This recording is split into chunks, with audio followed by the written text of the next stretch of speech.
welcome back to IP Farms. Well, it's about 2 o'clock on Thanksgiving Day. I've been up here all day. We don't have any family get-togethers on Thanksgiving Day itself. Tomorrow we do. The wife's cooking this evening, so trying to wrap up. I've been working on the lean-to all day, putting the tin on, getting the nail holes siliconed up, cleaning up a few things. I'm not going to get completely finished what I wanted to get done today. My buddy's not here, so I can't move that car out, but I'm gonna try to get the good Haybine out of the carport, take it back there, move the old one out, put the good one in, and I'm hoping that leaves me enough room in the carport that I can back the truck in there.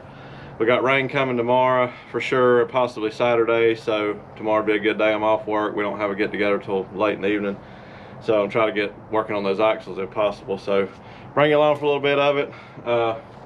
Battery finally got me. It's dead. It wasn't completely dead, but dead enough. So I guess now we're gonna have to spend some of those pennies I'm so fond of. Stay tuned.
He's got probably 2.5, 3 acres here to eat grass. He wants to come right over here where I am, getting ready to get the baler out to eat grass. He's gonna get in the way. All right, we decided to do everything to move the car. We needed. Let's get this in the shed.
Well, there it is, complete.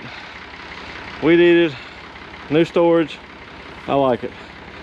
I liked how I put the overhang, 16 foot, basically hitches and all are inside the baler, maybe the universal. I'll throw a little piece of plastic over it. Everything's inside. I've got a place I'm putting my lawnmower, and I believe I might can get the cub right here if I need to for any reason. The lawnmower down there.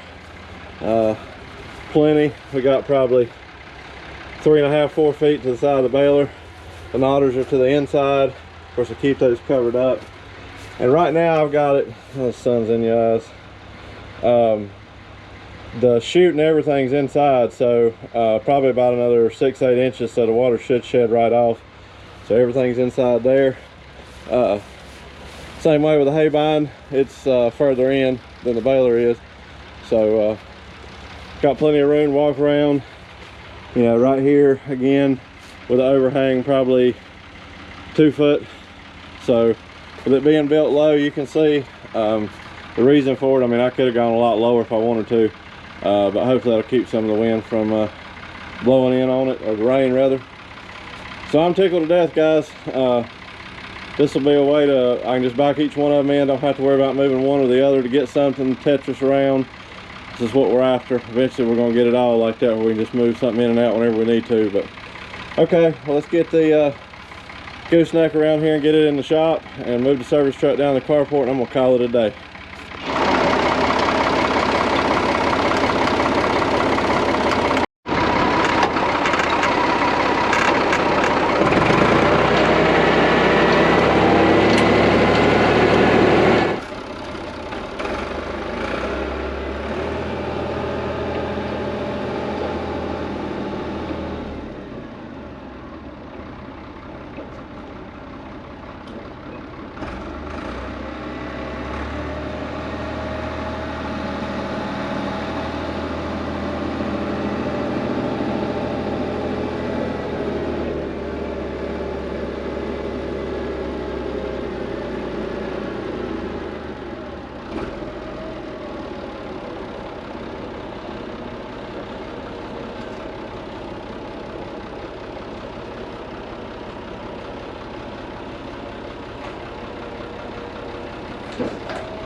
All right, well, good enough for today. I still got to do something with the grain drill here, but that's putting the truck in further than it was in the shop. I want to get it all the way under the shelter here. Got to do something with the grain drill. I think instead of building a big elaborate lean-to for this, I think I'm just going to build something maybe 4 or 5 feet high, whatever it is, 3.5, 4 feet high, just enough to back it under.